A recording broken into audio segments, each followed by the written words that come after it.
নমস্কার বন্ধুরা, সর্বাণী রান্নাঘরে আবারও চলে এসেছি নতুন একটা রেসিপি নিয়ে। দারুণ টেস্টি এবং নরম তুলতুলে ডিম পরোটা তৈরি রেসিপি। আপনারা অনেক রকম ভাবেই ডিম পরোটা বানিয়েছেন, তো একবার এইভাবে বানিয়ে দেখতে পারেন। যেমন দেখতে সুন্দর হয়েছে আর অসংখ্য লেয়ার যুক্ত এই পরোটাগুলো খেতে কিন্তু দারুণ লাগে। এই পরোটাগুলো খাওয়ার জন্য অন্য কিছুই লাগবে না, এমনি খাওয়া হয়ে যাবে।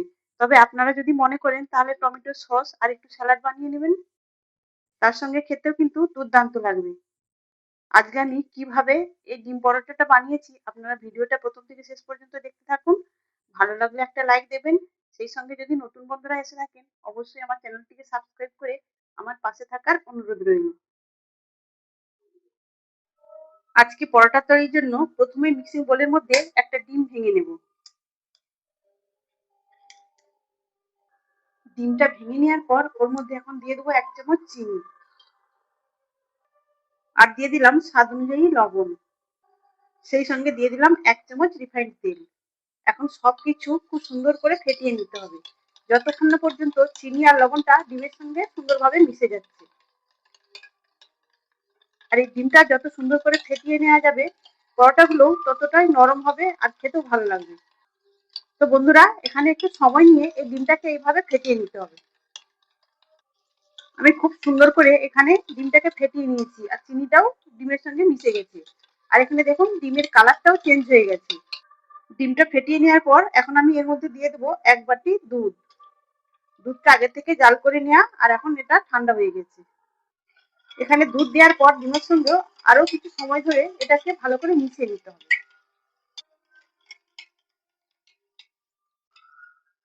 তো দেখুন বন্ধুরা, এখানে ডিমের সঙ্গে আমি দুধটাকে খুব সুন্দর করে মিশিয়ে নিয়েছি।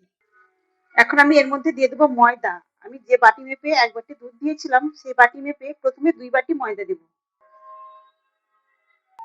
2 বাটি ময়দা দেওয়ার পর এখন এই চামচের সাহায্যেই ভালো করে মিশিয়ে নেব।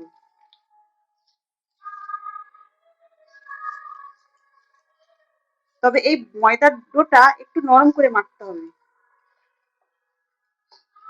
আর এখানে যদি আমার আরো একটু ময়দা প্রয়োজন হয় আমি দেব। এইভাবে মিশিয়ে নেওয়ার পর আবারও আমি 1 বাটি ময়দা নিয়েছি, তো প্রথমে আমি হাফ বাটি দেব।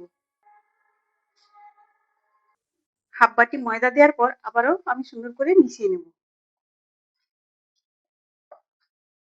তো এখানে মনে হচ্ছে আর ময়দা দিতে লাগবে না, তাহলে 1 বাটি দুধের জন্য এখানে লাগলো আমার 2.5 বাটি ময়দা, সেই সঙ্গে একটা ডিম। এখন এবার এটাকে আমি হাত দিয়ে মেখে নেব।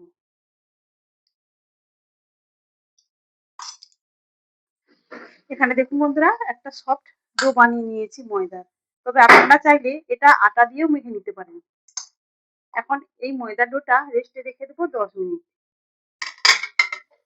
10 মিনিট পরে ফিরে এলাম। এখন ময়দার ডোটা দেখুন খুব সুন্দরভাবে সেট হয়ে গেছে। এখন হাতে একটু রিফাইন্ড তেল নিয়ে নেব। এই রিফাইন্ড তেল দিয়ে এই ময়দার ডোটা আবারও ভালো করে মেখে নেব।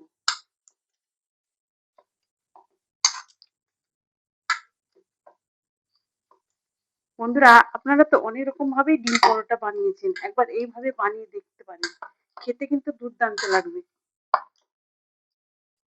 এখানে ময়দার ডোটা আমি সুন্দর করে মেখে নিয়েছি আর দেখুন কতটা সফট হয়েছে। এখন এই ময়দার ডোটা থেকে আমি লেচি কেটে নেব। তবে একটু বড় বড় করে লেচিগুলো আমি কেটে নেব। এখানে আমি 6টা লেচি কেটে নিয়েছি আর লেচিগুলো গোলও করে নিয়েছি। এখন প্রত্যেকটা লেচি আমি বেলে নেব। পরোটাগুলো বেলে নেওয়ার জন্য একটা লেচি নিয়ে নিয়েছি। এবার সামান্য ময়দা ছড়িয়ে এই লেচিটাকে বড় করে প্রথমে রুটির মতো করে বেলে নেব।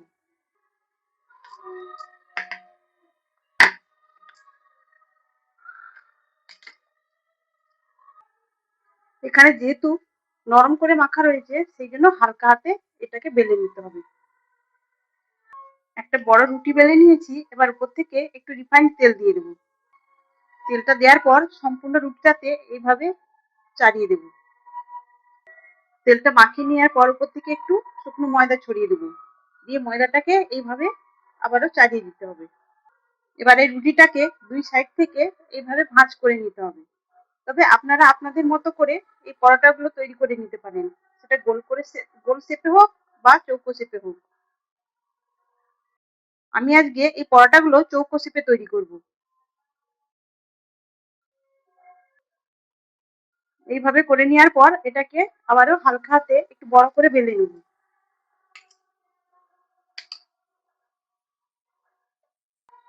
তবে এই সময় আর ময়দা ছিটিয়ে বেলার প্রয়োজন হবে না, আমি এমনি এইভাবে বেলে নিয়েছি একটা পরোটা। আবারও একটা লেচি নিয়ে আমি বড় করে রুটি বেলে নিয়েছি। এবার তেল দিয়ে মাখিয়ে নেব আর একটু শুকনো ময়দা ছড়িয়ে ভালো করে চাড়িয়ে নেব। এখন এটাকেও এভাবে ভাঁজ করে নেব।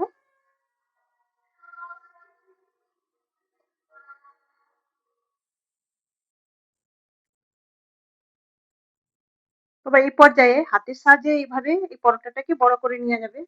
দেখুন আমি কিভাবে করে নিচ্ছি। আপনাদের সুবিধার্থে যেটা ভালো লাগবে সেটা করবেন। এখানে দেখুন বন্ধুরা, হাতের সাহায্যেও কত সুন্দর পরোটাটা তৈরি হয়ে গেল।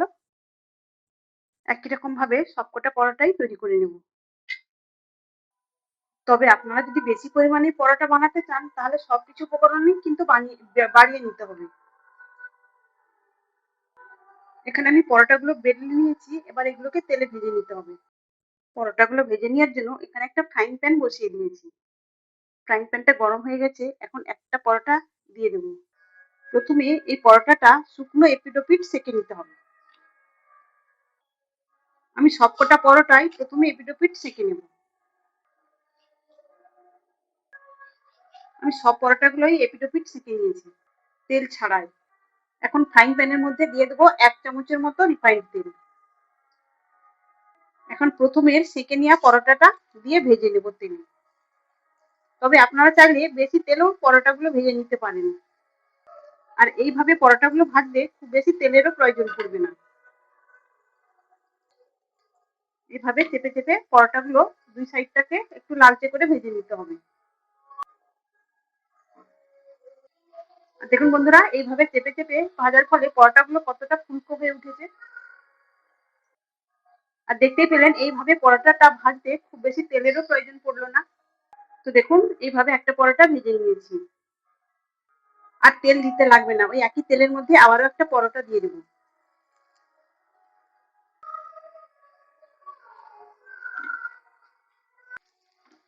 এখানে দেখুন 1 চামচ তেলেতেই আমার দুটো পরোটা ভাজা হয়ে গেল। এই পরোটাগুলো এমনি খেতেও কিন্তু দুর্দান্ত লাগবে। তাছাড়া যদি মনে হয় আপনারা টমেটো সস আর একটু স্যালাড বানিয়ে নেবেন, তাহলেও কিন্তু খেতে অসম্ভব সুন্দর লাগবে।